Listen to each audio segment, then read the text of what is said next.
It's the British Broadcasting Century Comedy History Special. And it all links to a key date of British broadcasting comedy, 26th of April, 1923. What happened then? Well, before we reach the punchline, the setup. So previously on the British Broadcasting Century...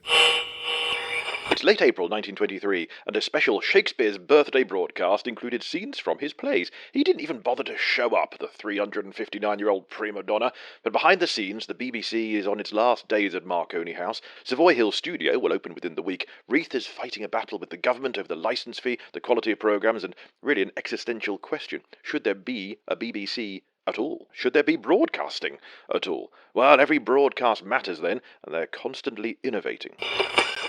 So this time, it all sounds a bit heavy, doesn't it? So we need cheering up. The 1923 BBC brings comedy to the air, not for the first time, but for one of the most significant gala concerts they staged in the early days. We will meet the stars on the air that night and get a taste of what it was like to listen in at a central London department store.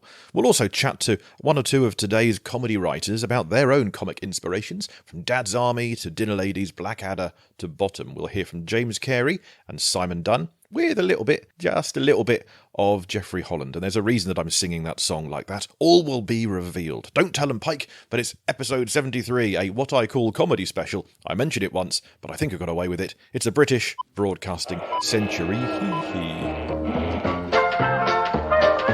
Hello, this is Paul Carenza calling. This is London Calling.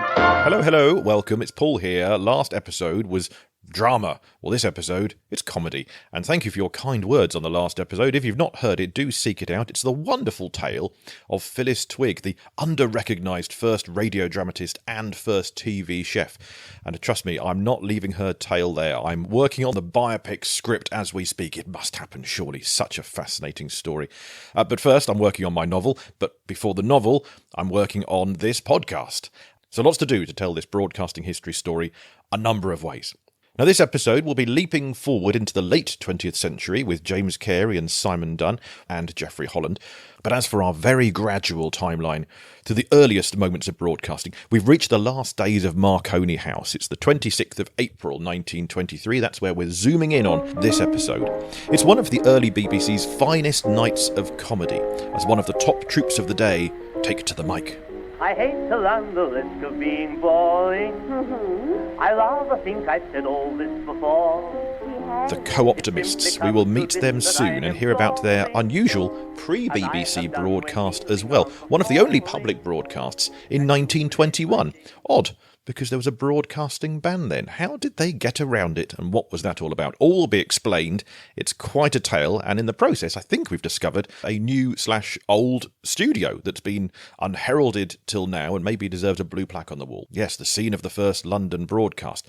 But first, we'll start in early 1923. Now, it's no mean feat to perform comedy in a radio studio, and I should know, I've done stand-up on Radio 4 myself. Thankfully, the drill hall had an audience at our recording. But before we get to April 1923, here is what comedian Stanley Lupino made of his visit to the Marconi House studio a couple of months before that. He was still in makeup as Buttons in Cinderella, and he rushed from the Hippodrome, but he glared at Tuello's meat-safe microphone, and this is what he said. That's a rum thing. It's like a Ford car with the works out and the wheels off. Beastly unnerving looking arrangement, no. And Stanley Lupino shook his head and scrutinised the microphone for a while at a safe distance across the studio. Then he was told it was time to broadcast. Right you are. Show me where to stand and what to do. Let's get it over. Lupino cleared his throat and the red light illuminated to say he was on the air. Hello, children. Buttons speaking. I wish you could see the thing I'm talking into. Really awful it is. I'm afraid it will go off any minute. So if you hear a bang, you'll know what has happened. After some tales of playing Buttons and encouraging the kids to come and see Cinderella, he signed off. The red light went out. He was asked if he enjoyed it. Enjoy it? I've never had such a bad time in all my life. I'm a comedian too. I've never felt that I was getting the bird more than I felt it tonight. You really cannot be funny to a lot of metal like this thing in front of me. It simply can't be done. I don't mind trying to be amusing on the stage. You can alter your tactics if you feel and see the audience is getting bored, but to try to be humorous down a microphone, well, I can't do it anyway. I felt all the time as if some invisible hand was clutching at my throat. Well, someone whispered in my ear, "You are an idiot. Do you think you are being funny and amusing those children? Because you are not." Oh, I'd just as soon try and make a drainpipe laugh as get any sign of expression out of that box of tricks. I nearly chucked it up once or twice, for I felt sure everyone had switched off and that I was being given the most frightful bird. Without seeing the faces of your audience, it's terribly difficult to carry on at all. I've had quite enough for tonight. I'm going home. And with that, Mr. Lupino bade us all a hurried farewell and fled from the Chamber of Horrors. So said Popular Wireless magazine on 31st of March 1923. Well, let's see if the comedians in late April fare any better. I think they will.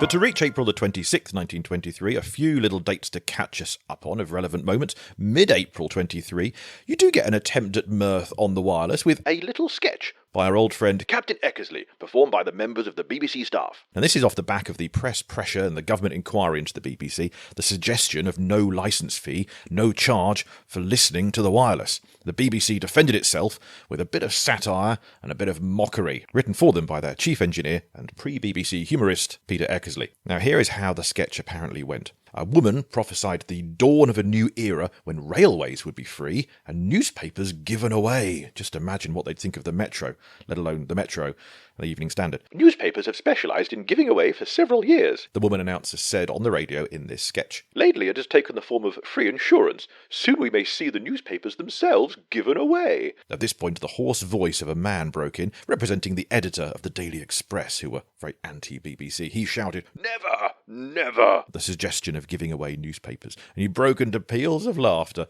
at the thought of travelling in a railway train for nothing.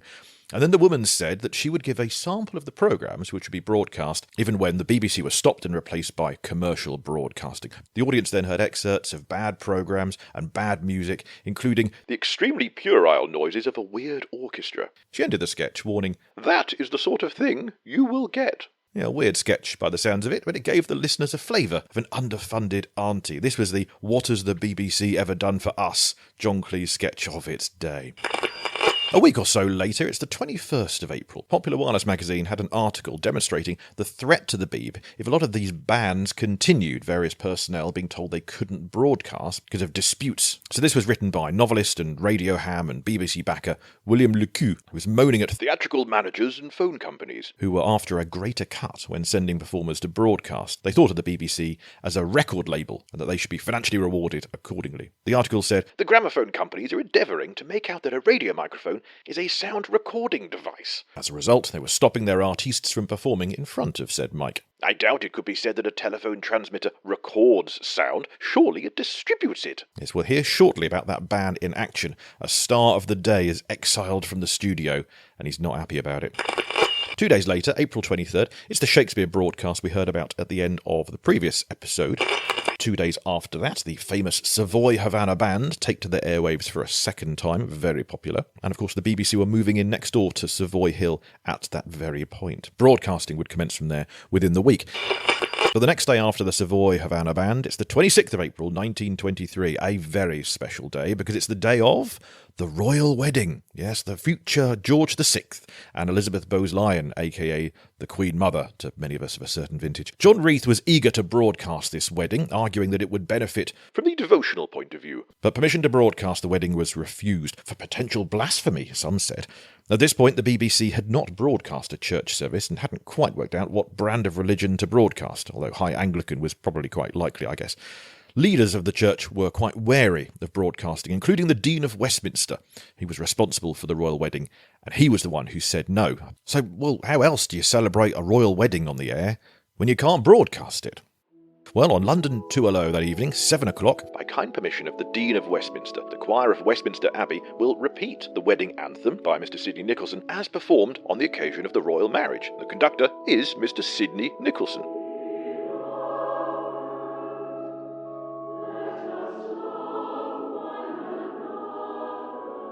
Yes, so they got in the composer of that day's marital music and the choir who sang it to give an on-air encore.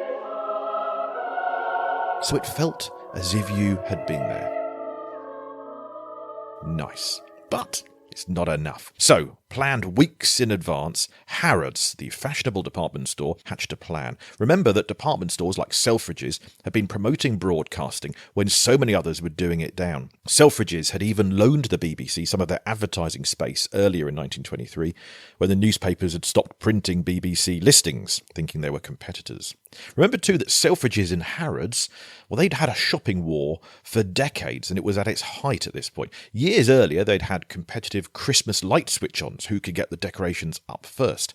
You can read much more about that in my book, Hark the Biography of Christmas, but that's about festive history. Let's get back to broadcasting history. It's a good read anyway, do buy my book. But here too, Harrods wanted to maximise publicity of their shop and get customers through the door. So for the royal wedding, a special programme arranged in conjunction with Messrs. Harrods, or as Popular Wireless magazine called it at the time, the first wireless gala concert, Thursday, April 26th, 1923, will be long remembered, not only as the date of a popular royal wedding, but as a red-letter day in the history of broadcasting. It's down to the enterprise and foresight of Sir Woodman Burbridge. Now, he's the managing director of Harrods. Yes, indeed, a gala concert on the air, but you could listen to it in store. In the Georgian restaurant at Harrods, 10 loudspeakers were installed. Over 2,000 guests installed themselves on seats.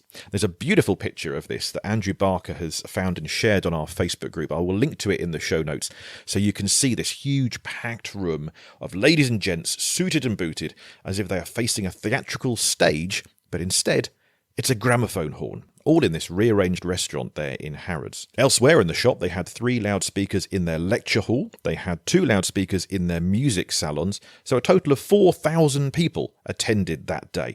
Radio as a live event was a massive hit. So, who was taking the mic back in Marconi House to make this such a must-listen event?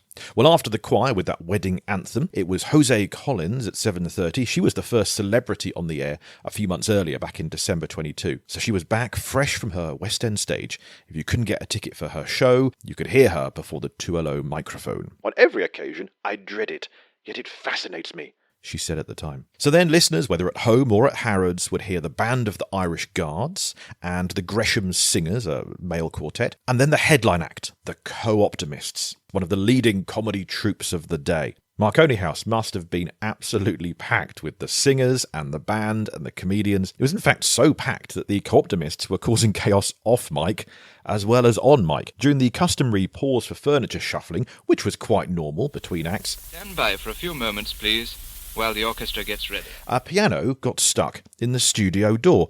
The Co-Optimists were sadly on the wrong side of that piano, so they couldn't reach the microphone. No one could get into the studio or indeed out from it. There was pushing and shoving and clambering over the piano. Somehow a show happened, but potentially the pianist is stuck in the doorway too. The Co-Optimists were such a hugely popular troupe of essentially clowns, so I kind of wonder if that piano blockage was all part of the fun. Now, see if you recognise their star singer. Clue, age him up 40 years, and I'm sure you have heard this voice before. Come, listen all you lovesick maids whose hearts are sad with moping, and I will play a melody to set you all a-hoping. The voice there of Stanley Holloway. 4 decades later, he would play Eliza Doolittle's dad in My Fair Lady. We're getting married in the morning with a little bit of blooming luck, and so on. But back in 1923, he is singing with the Co-Optimists, this hugely popular Pierrot troupe. In other words, comedy and singing, tomfoolery, juggling. I don't quite know how juggling worked on the radio, but if anyone could manage it, they could. The troupe then, you had Melville Gideon on piano, Davy Burnaby, a.k.a. Uncle Davy. Shove on, old Davy, whilst they're banging the seats down. He was one of the originators. Do what you like, ladies and gentlemen, during this song. He was lead Co-Optimist. Swap seats if you don't like the person next door to you. He was actually one of the few of the Kiss gang the program, who had girl. listened to the radio before. Kiss Melville Gideon, if you So like. he approached the microphone up Oh, the by the way, I charge. haven't got a title for a song. They haven't even given me a song this time. But many of his colleagues were rather baffled how to adapt their stage act for this new medium. Betty Chester said it was like singing into a gramophone, but she missed the public. Then there was Madge Titheridge. She found it strange speaking without a visible audience. Laddie Cliff, he found it hard that his own face wasn't seen with the words, but he hoped that hearers could imagine it. Cliff's wife, Phyllis Monkman, I've just discovered with a bit of digging, she was actually romantically involved with George VI previously. Bizarre. Yes, that night the BBC chose to celebrate the first royal wedding since the BBC began by hiring the princely groom's ex to perform on the radio that night. It's a weirdly small world, isn't it? Well, here's another of the troupe, Gilbert Childs, who sang this song that night, Don't Let Them Scrap the British Navy. This so-called government of ours today is cutting down expenses, so they say, to save a few odd billions more or less. They want to scrap our navy, do they? Yes. We know they're broke, well you're all broke and I am broke as well, as we were when Bolingbroke first sailed away. But we've got the men, we've got the ships, what's more we've got the water, and it's just as wet as in Lord Nelson's day. So don't let them scrap the British day. So that's the sort of thing you'd hear that night, broadcast from Marconi House, listened to in Harrods or perhaps at home on your Crystal or Valve set. But down the corridor from the studio at Marconi House, down the way from where the piano was probably still stuck in the doorway, you'd find a couple of unhappy performers slumped in chairs. My agents won't let me. I can't broadcast after all, said George Roby sadly. Billy Merson, too, was booked, advertised, and looked forward to by that Harrods audience and those at home, but they'd been told by their agencies not to take part. The agreement, or the disagreement, between some agencies and the Beeb meant that, like the writers' strike today, certain entertainments were denied to the public until the matter could be resolved. So that's why the BBC kept putting on their own shows in-house more than outside broadcasts. If you look at the BBC programme index today, George Roby and Billy Merson are still listed, but that needs an edit. They were booked, but sadly they never made it to air, and it was indeed sad for them. But the Co-Optimists had a ball on the air, and while it was their first time on the BBC, it wasn't their first time broadcasting. I will tell you all about their unusual comedy show that ended up as one of the only things broadcast in 1921. That's coming up in a little while.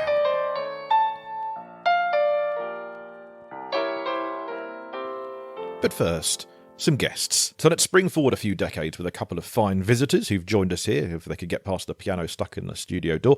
Now, I'd like to work forward chronologically. So before we meet James Cary and Simon Dunn, both comedy writers today, let's chat to comedy legend from Hi-de-Hi, Geoffrey Holland, a connoisseur of 50s radio comedy. I grew up, you're talking about vintage radio, I grew up in the 50s. I was born in 46 and I grew up in the early 50s, listening on Sunday mornings to the Billy Cotton Band Show, Educating Archie, Clitheroe Kid. I've got actually on cassette. I've got many of those actual programs in my library, and I've got an episode of Up the Pole by Jimmy Jewell and Ben Morris, who you probably never heard of. Okay. Jewell and Morris were a British double act at the time, and I worked with Ben Morris on the stage show of Hi-de-Hi when we did the summer seasons. He joined us in the cast for that because Jimmy Perry knew him very well, and he and his cousin Jimmy Jewell, they did, a double act, a British comedy double act for years. They had a radio series called Up the Pole. I've got an episode of it. I think it's the last one. I think in 1949. Oh wow. And I've got an Educating Archie as well with Peter Brough and Archie Andrews, the vent who was on radio. He's absurd. Dreadful. His lips, best place for him was on radio. And the 12-year-old Julie Andrews as the guest singer in it, singing coverture soprano, wonderful voice, she had. That particular era is very close to my heart, radio comedy, because that's where it all started. And then it became television comedy. They moved that genre onto the screen when they were equipped and able, all those wonderful vintage comedies, Ted Ray, Razor Laugh, and listening to people like Dick Emery and Peter Sellers doing all the supporting artist voices. Then they went on to become stars in their own right, So speaking of which, and I wanted to just mention as well, the Goon show, you did a performance, was it Goon Again, in which you were playing the Peter Sellers parts, is that right? Those voices, yes, I did, which was enormous fun, because I've been a fan all my life anyway, I worked with Dirk Maggs, and a great producer, and great Goon enthusiast, of course. He managed to get Spike to agree to allow him to do one, and Spike was a bit iffy about it. He said it's not the same as Flywheel, Shyster and Flywheel about the Marx Brothers, not the same. It's a different kettle of fish altogether. But he said, have a go. He gave his permission, and we got a script together, and we cast it. And he got me to do the sellers things because he knew that I could. Well, he'd been interviewed, and I quote, he said, you can time a laugh with an audience. Standing there on the stage with microphones and script in our hands and reading it like we were doing a recording of a goon show like they did on stage, and a 17-piece orchestra behind us conducted by John Wilson, which he wasn't as known as he is now then. John Wilson, amazing conductor, and Dirk said, "How many mics are you going to need for this?" He said, "Oh, just 4." He said, "What do you mean?" He said, "Well, we're a self-balancing orchestra. We listen to each other. The brass section don't try and outplay the percussion, and vice versa. They just balance and play. And it's wonderful, the effect of that." Well, there's a metaphor for an ensemble sitcom if ever I heard one. It's everyone in balance together, and that's what you get with all of these classic sitcoms, doesn't it? I think they just get the gang together and let them do what they do best. Exactly right. Thank you, Geoffrey Holland. Now, let's meet another couple of guests who've both got books. They're both comedy writers, and they like to dig behind the craft of comedy writing, especially sitcom. Simon Dunn has written for Smack the Pony, BBC's TV To Go, and ITV's The Sketch Show. He's written a book on the sitcom Bottom, wonderfully called Proctology.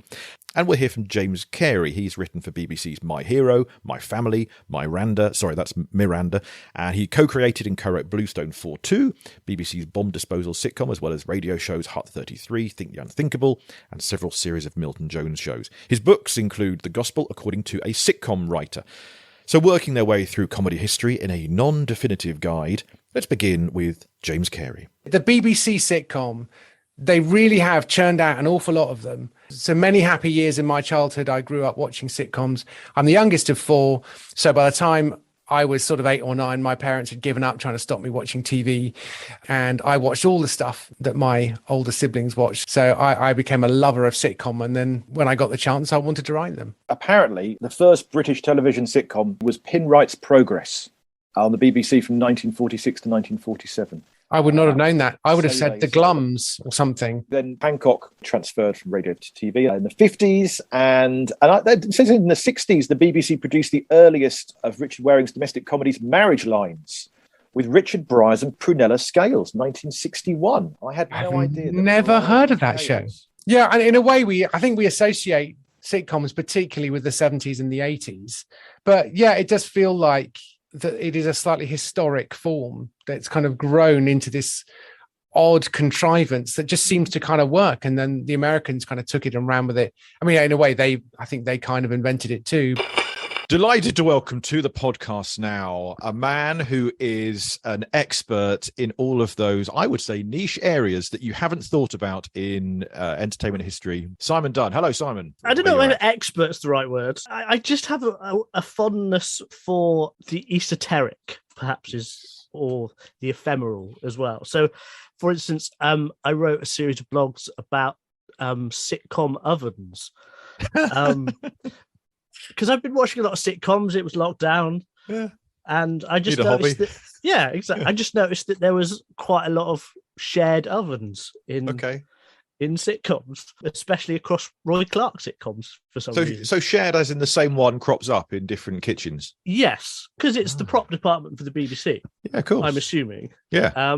In the same way that the set from Grange Hill is actually used in the Young Ones. But that's a bit more obvious because that's a Young Ones skit. I was a bit part in Miranda as a customer, and backstage there you could see there's the stairs of her joke shop, but behind the scenes of the stairs you could see the words Ab Fab written on it.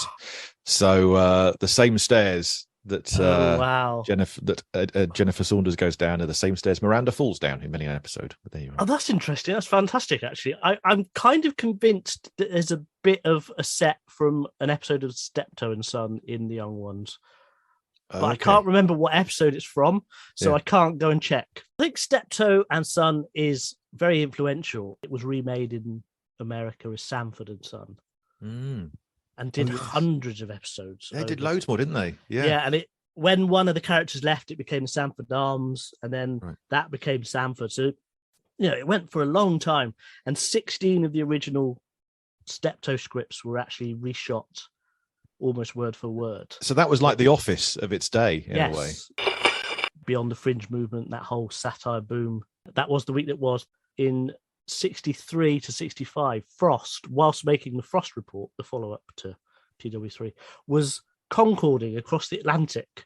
Incredible. To make the Frost Report and then the American version of That Was the Week That Was. Concording in a way that I believe Bruno Tonioli was doing between Strictly Come Dancing and Dancing with the Stars until COVID came. He was certainly doing 2 or 3 shows flights a week over the Atlantic, definitely. He might as well have just set up a studio in Concord. It might have been a bit easier. And we need to give David Frost, I think, a lot of credit as well for his way of corralling the comedy writers, the Pythons and, Barry Cryer and the goodies, and get them all together. Yeah, and weirdly wasn't overly liked by that set particularly either. Apparently he would used to conduct meetings from his toilet with the door open. So no. I know Barry Cryer refers to him as the practicing catalyst because he was always getting things going and making things happen. For a while, I used to put on Twitter pretty much every single week without fail a screen grab of the best rated comedy on BBC 2, Channel 4 and Channel 5. And it was always Dad's Army. And it used to get 500,000 more than any other comedy on those shows. The only exception to that, I think, was the Windsors.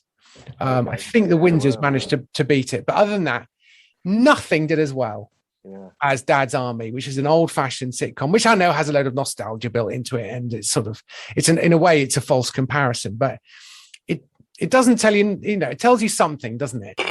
My great aunt and great uncle went to see Fawlty Towers being recorded. Oh. And they were telling me, and they knew at the time, the name I've forgotten, who was like the famous head of BBC comedy for quite some time, who had three names. Howard. Oh, I know who you mean. Yeah. Yes. I don't know his name. John Howard Davis. But I know who you mean. That fella. So apparently they knew him. And he said, come along and see this new sitcom being recorded, bloke from Monty Python. compared with nowadays when you go and watch a sitcom being recorded and everything's filmed 3 times and it takes 4 hours. Instead, one take in at 7:40, done in the bar by 8. It was that's amazing, it's why you see the wobbly sets, they're still in. It's why I think Fawlty Towers, some of the episodes are 27 minutes, some are 32. Yeah. And I think even to this day, when they repeat it in the rare times they do repeat it, they sometimes start it a minute early and finish a minute late. Really? I was sitting in my grand's house in the middle 1880s playing with my toy cars. My sister and brother went out. They came back an hour later going, guess what we just saw? And they'd seen the young ones being filmed in Bristol. The final scene where the car crashes and they'd seen it. They got their autographs and everything. And I was so annoyed I stayed in and played with my toy cars. Oh, toy cars, which was why toys are rubbish and television's great. There you go.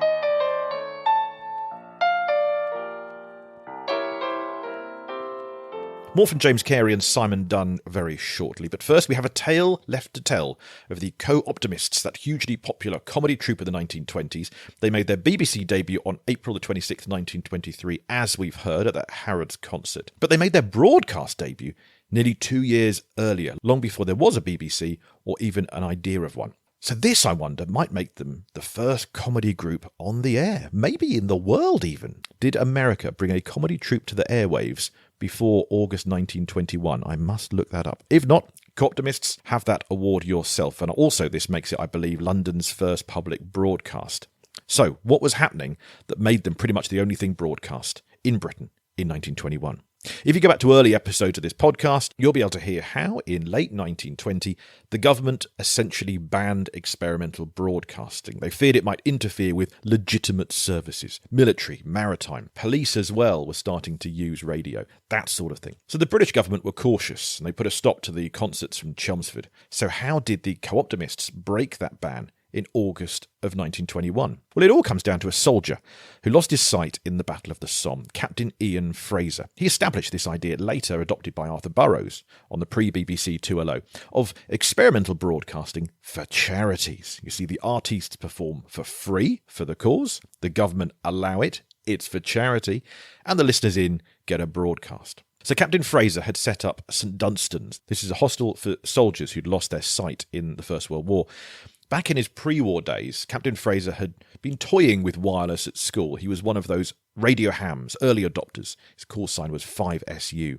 And of course, for those with sight loss, this new radio thing could be hugely beneficial. So, August 1921, Captain Fraser found a brilliant way to kill two birds with one stone. He could raise funds for St Dunstan's hostel and promote broadcasting in one fell swoop. The first London broadcast concert. So with rare permission from a government who were anti-broadcasting, he went ahead with his plans. And just like that 1923 concert we mentioned earlier, which broadcast from Marconi House to Harrods, this 1921 event also had two buildings at the heart of this plan. Artists would broadcast from a little-known Marconi building, not Marconi House on the Strand, but a mile away, in a tiny side alley of Dean Street in Soho called St Anne's Court, was the Marconi Scientific Instrument Company. Now today, it's the Good Housekeeping Institute. I visited there recently, filmed a 5-minute video for our Patreon subscribers. Join us for a $5 a month there. You will get that and every previous video I've done as well. And you too can see the spot where, I guess, London's first public broadcast took place. There's no blue plaque there yet. Maybe we'll see if we can change that. So this wasn't an outside broadcast as such, because this Marconi building already had a 70-foot mast on the roof, a 10-watt transmitter inside. I don't think Good Housekeeping have that now. And it was here that the Co-Optimist comedy troupe, who were brand new at the time, they were on at the Royalty Theatre on Dean Street, less than a minute away, and they took to this horn-type microphone, gathered around it, and they delivered their show. A mile down the road, there was then this other venue, and this is where the money was earned. It was called the Eagle Hut. Concert by wireless. The public will be able to listen today for the first time to a wireless telephony concert at the Beaver Hut, Strand. From the Daily Herald, 22nd of July 1921. So that article says the Beaver Hut, next door to the Eagle Hut. One was the American Servicemen's YMCA, one was the Canadians. Thank you, Andrew Barker, newspaper detective, for spotting my error and therefore allowing this addendum to this podcast. The newspapers say it was the Beaver Hut. Brian Hennessy's book on early broadcasting says the Eagle Hut. Maybe we'll split the difference and say it was at the Beagle Hut. But no, it was the Beaver Hut. It's on the north side of the Aldwych Strand area, that curved bit of road near Marconi House. And this is where people could go and listen in to this broadcast concert. Here's an oddity about the past and future of the Eagle Hut, though. Beaver Hut, not Eagle Hut. Wasn't really a hut either, quite a massive building.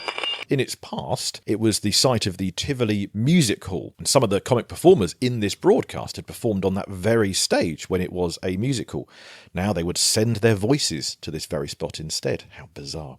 The future of this temporary Eagle Hut, Beaver Hut, next door. Well, it was on land owned and leased to them by Irving T. Bush. Yes, this would become Bush House, home of the BBC World Service for 70 years. On completion, Bush House was said to be the most expensive building in the world. But before that, before Bush House was built, even before the BBC had a name, this temporary hut on that same ground was a key part of London's first pre-BBC broadcast. People weren't broadcasting from there, but they were receiving there. Captain Fraser had installed a valve receiver, a radio set, connected to 28 pairs of headphones. Imagine that, like going to HMV back in the day when you could go and listen into vinyl and the like.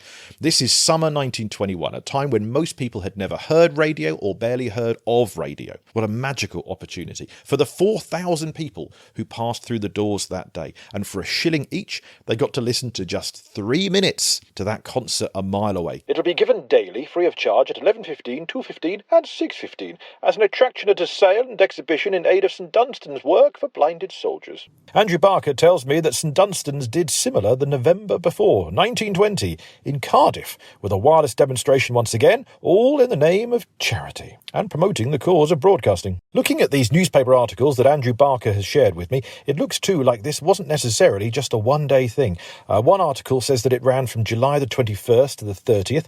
Another says that Doris O'Brien sang on the 5th of August, so maybe the run was extended, with potentially broadcasts every day. Maybe that is how 4,000 people managed to attend. The microphone was suspended by cords and the mouthpiece attached to a waxed cardboard funnel. The reception of speech and music was reported by many amateurs within a radius of 50 miles, and the concerts were successfully received by a Bristol amateur, Mr. Gerald Marcuse, whose station is 110 miles distant. It's believed that this latter feat constitutes a record for a 10-watt telephone transmission in daylight. So reported the wireless world. The 1921 Co-Optimists were similar to 1923. It included Melville Gideon on piano, the exuberant Phyllis Monkman, her producer-performer husband Laddie Cliff, singers like Stanley Holloway, Gilbert Childs, Betty Chester. There were other performers too who came to the Marconi Scientific Instrument Company. Your shilling might buy you 3 minutes of singer Charles Coburn, or Doris O'Brien, Rayner Hunt, or James Gell, the blind tenor. An appropriate booking, of course, given this was a fundraiser for sightless servicemen. A successful event too, by the sounds of it. Funds were raised, awareness was raised, London broadcasting was commenced. But the broadcasting ban continued. The next day, the ether fell silent once again, apart from the odd radio ham. Nearly a year later, London 2LO would finally bring radio back to the capital's airwaves. A year after that, then, broadcasting had changed somewhat. There was now a BBC. The Co-Optimists returned to the microphone. They're in Marconi House for that Harrods-hosted concert on the day of the royal wedding, with Phyllis Monkman surely waving her fist in the air at Elizabeth Bowes-Lyon, going, "That could have been me." I wonder what Stanley Holloway, Uncle Davy and co made of BBC's Marconi House studio in 1923. Its piano stuck in the door, a sad George Robey down the corridor, 2 years after their broadcast from that different Marconi building on St Anne's Court. Here now, they were one of the last acts to broadcast from Marconi House. In both cases, 2 years apart, they broadcast, bizarrely, to the same number of people in a room across London. 4,000 people sitting in awe. And yes, I've read that number in a couple of places. So pure coincidence that quantity of people sat listening to them in awe, while, of course, hundreds of others listened in at home. A real rarity and a quirky part of early broadcasting that's often underreported. I think it's marvellous that comedy came first, one of the only broadcasts of that silent year of 1921, and the first London public broadcast. Perhaps, if we find another, we'll bring it to you. But flashing forward several decades, comedy continues with James Cary and first Simon Dunn. Let's see how the BBC was faring further down the track. Blackadder. Blackadder goes forth. Apparently shares a lot of similarities with a play that had been on the year before. It was written well before that, in the 70s. It was by R.C. Sheriff, called Journey's End.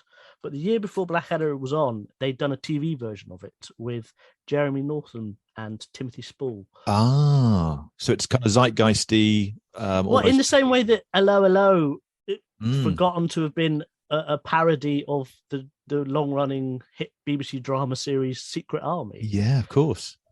Visually looks very similar, as does, I think Blackadder's moustache, I think, has the same moustache as Jeremy Northam's character. Again, TV eating itself. There's so much crossover in this kind of alternative mainstream throughout the 80s. It's ridiculous. So Rick Mail in the very first series of Carrot's Lib. Oh, okay. So Jasper Carrot, Rick turns up on Cannon and Ball. The Dangerous Brothers turn up on an episode of Noel Edmonds. Oh, really? Weirdly. Yeah, it's really strange. Like the amount of times they're all on Wogan as well is fascinating. But so Rick and Lisa Mayer, who co-wrote The Young Ones with Ben Elton and him, in 1982, they did a series of sketches for Jasper Carrot called Dave the Cardboard Box. And it's literally about the adventures of the cardboard box. Right. And it's really funny. You can find them on YouTube. It's just Rick narrating the adventures of a cardboard box, which is always very funny. Nice. And you've got a book, haven't you, coming out, or it's out now, and it's about Bottom. Tell us about Bottom. It's called Proctology because I'm a child. And excellent. I love that. Was a very fun title. I've always loved Bottom, and it stuck with me in a way that it shouldn't have done if it is what you think it is, which is just a silly, lavatorial, daft sitcom, which it is. Well, in all fairness, it is. But you've already. I've seen a little bit of your book. I've seen a little bit of your Bottom, and it never goes away. The funniness. It doesn't go away. They were going to call the show My Bottom or Your Bottom. Okay. They vacillate between what they were going to call it, so that the continuity announcer would. And now it's time for a look at My Bottom. Another episode of My Bottom. Marvelous. Well, having had a brief glance at just the top of the crack is all I've seen so far. The builder's bum. The builder's bum. Before it's been hoiked up again. But it's already made me reappraise it because I thought of it as fairly, fun at the time, maybe of its era, fairly, in the nicest way, disposable, that you see it and that's fine. But actually, thinking back, it has stayed with me more than I thought it had, and And then I saw that clip on the BBC Archive thing of Gloria Hunniford interviewing Rick Mayall, and she slightly dismisses it a bit as well. But he really kind of claims it and says, no, we're doing something here. We are not going backwards. We're moving forwards into this. You know, it may feel like we're plumbing more depths in a way, but they're doing it much more intentively. They wanted to make it timeless, which is why the visual design of it is timeless. It doesn't look like a 90s sitcom in the same way that Men Behaving Badly does, or the same way that Keeping Up Appearances does. It's all very deliberately set in a past that never really existed, and it provides a really nice bookend with the young ones, because the young ones was kind of at the start of Thatcher's government, and you know it's famously angry at Thatcher, but it's impotently angry. And then Bottom is more about middle age and the kind of them coming to terms with, for all of that youthful anger they had, they did nothing. It really was that impotent, and it gives that rage is given way to a kind of nihilism, and it sort of preempts other things as well. I mean, obviously, before it even had a name, toxic masculinity is being skewered, and you know, there's a lot of fart gags as well, of course. And I think that's why it sort of sticks with you, because it's timeless. It kind of feels in a way like the end of sitcom, the end of that sort of sitcom, because what you've got there, you've got flat share, but they've taken that to the extreme. They've got two guys stuck in a flat really forever. It feels hellish almost. It feels like it's sort of an eternity of this. It looks hellish. Of authority figures above you. The basic premise of my thinking in the book is that Richie and Eddie are at the bottom of the pile. They're the victims of society, and it's a sitcom in the sense of Steptoe and Son of Hancock. It's two idiots stuck in a room with each other with literally nowhere else to go and no one else to be with. And now that sitcom is so much more, it's the Netflixification of these things, where it's more characters, it's glossy, it's serials, it's tune in next week to see, you know, things like The Good Place, which every episode, the last minute is you must click that next button to see how the story goes. Whereas this was always self-contained, and that even like the title sequence and thing with the bench and the sadness and the music that and all of those things is an amazing, beautiful scene-setting device. Even at end of episodes, some of the violence inflicted on them at the end, they would be dead in any other sitcom. Yeah. Well, your book, is it out yet, or is it? It is out. Order? It is out. Proctology. So Bottom examination. Go and buy Proctology. Sitcoms really show us like a mirror. You just think, yeah, I do. That's me. Or it's very rarely that's me. It's usually I know someone just like that. That's you. My wife used to work for a guy who was exactly like David Brent in The Office. He thought The Office was hilarious because he said that he used to work for someone like that. You know, and it's like, well, okay. You know, I'll just put down the mirror then and we'll just pretend this never happened. Is there hope to get an audience-based mainstream sitcom back again? Because it seems to be, it's been out of favour for a little while, perhaps. The thing is, like Miranda was looking at the camera, Mrs. Brown's Boys shows the audience, Upstart Crow sort of acknowledges the Shakespearean theatricality to it. Do we need a hook to make an audience sitcom, the next audience sitcom happen, do you think? Or is there hope that we can get back to the domestic, you know, at home with the Smiths kind of I don't know. I think to sneak one past the Watchful Dragons, you probably do need a gimmick, because the decision makers tend to be just like, oh, people don't want some straightforward, goofy family sitcom like My Family. Nobody wants that, apart from the 9 million people who watched that. So it feels like in order to get one on, you do need to have a truly brilliant idea that's of the moment, but also has a smartness to it that means that it's not just some plain old sofa sitcom where, you know, well, obviously we can't just film them talking, you know, that's not a show, even though that's sort of most theatre. It's not good enough just to have an idea that's good enough. I think it does have to have a gimmick to it. And it's pretty depressing for our Sitcom Geeks podcast, for our episode 150, I think it was. Wow. We had Guy Jenkin and Andy Hamilton, two giants of sitcom writing, drop the dead donkey and outnumbered. You could retire after those two. I mean, that's just like, well, what else do you want? And they got a show on ITV, a very traditional show on ITV called Kate and Koji. And I don't quite know what that's doing on ITV. It's a bit of an outlier. But they said to us in the course of the interview, that people had sort of forgotten about Drop the Dead Donkey. And they were the guys that wrote Outnumbered, but they were led to believe, but you kind of got lucky with the kids there, didn't you? I mean, it wrote itself, didn't it? Yeah. The kids just say what's in their heads, don't they? Yeah. So, you were just standing around with bowls ready to catch what they were saying, put it down, and then you got the writer's feed, which is of course grotesque and not true. And so they had 5, 6, 7, 8 scripts that they wrote, knocked back, and Kate and Koji was sort of number 9 or 10. I mean, mate, what hope is there? You've got to keep plugging away, Clint, haven't you? Why doesn't BBC One, as it were, just say to Guy Jenkins and Andy Hamilton, we'd like you to write a sitcom that it's happening. What can you give us your top 2 ideas, and we'll pick the one that really works for us. Great, let's do that one. And off you go. And just trust their judgment, because they've been only doing sitcoms really for the last 30 years. So let them do it. The other thing is, I know that the audience don't need that gimmick. If the show is right, they'll watch it and they'll like it, because they're still watching Big Bang Theory. They're still watching Frasier. They're still watching Dad's Army. They're still watching all of those shows that don't break the fourth wall, that are just traditional sitcoms. They do really good business. Well, thank you, James. Thank you, Simon. Do buy their books. Links in the show notes. Before we go, I must shout about our other resident comedy historian. We hear from him now and then on the podcast, Alan Stafford. He will be back on the podcast soon talking about John Henry. Well, see also in the show notes for details of Alan's recent article on the earliest topical comedy on the BBC. Alan's unearthed it. It's a satirical response to attempts by the BBC to broadcast an elephant in the summer of 1923.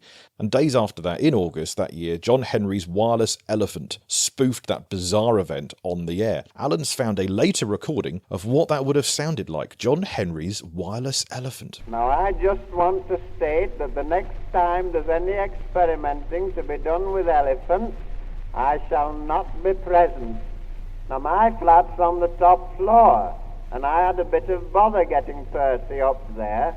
And anyhow, they couldn't blame me for the walls, because they always were weak. There you go. That is the birth of topical comedy. That's a comedian responding to a news story, and a broadcast, in fact, from a week or so before. Alan has a book out soon on John Henry. We will do a podcast episode on the great man when Alan, of course, will join us as a guest. So that's comedy. All of it. Well, most of it. All right, we left out Goodnight Sweetheart and Mrs. Brown's Boys, but everything else was pretty much there. Or at least we now know more than we did at the start about some of the very earliest mirth on the BBC and before the BBC. Thank you to Simon Dunn and James Cary and Geoffrey Holland. I've got to credit a long-past author, Brian Hennessy. His book, The Emergence of Broadcasting in Britain, is a goldmine of stories like the 1921 broadcast you heard of this episode. Huge thanks to the English Music Heritage Series of the University of Minnesota for access to Sidney Nicholson's wedding anthem. Link in the show notes to listen to that in full. And thank you to John Hardman and James Sherwood for their wedding anthem detective work. Oh, the effort our crack team goes to. Do email me, paul@paulcarenza.com, with any notes, comments, feedback, adulation. Actually, no, put your adulation in review form, and please review this podcast where you found it, because unlike so many podcasts nowadays, this one's entirely run by one person, no company behind it. So your help in boosting this, telling others, spreading word online or offline or over the garden fence or picking up the telephone, tell a friend, whatever. It's all much appreciated. What else? Well, I'm on tour with an evening of very old radio this September, October. You can find me in Turnham Green, West London, Watchet in Somerset, Tunbridge Wells, Chelmsford, Kettering and Peckham. paulcarenza.com/tour for details. That and plenty more is in the show notes. Next episode, we career towards the end of Marconi House, the start of Savoy Hill, and we got the centenary of the Radio Times coming up soon as well, so we'll be jumping ahead a little for that. But first up, the BBC hires a music boss, Percy Pitt. We got some cracking interviews about BBC music over the years. Next episode will be guest heavy, looking more at later years from the 1960s onwards. Our headline guest, Johnny Beerling, ex-Radio 1 boss, producer of the first Radio 1 show with Tony Blackburn. Johnny has a lot to tell us about his time at the top. Do subscribe to this podcast if you don't already, and don't miss that chat next time. The British Broadcasting Century is presented and produced solely by me, Paul Carenza. Original music is by Will Farmer. We are nothing to do with the BBC, you know. Thanks to this episode, especially to those who've posted Co-Optimists recordings on YouTube. Links in the show notes to those marvellous clips if you'd like to hear more from them. Stay informed, educated and entertained. And join us next time for music from 1923 and from 1967 here on the British Broadcasting Century.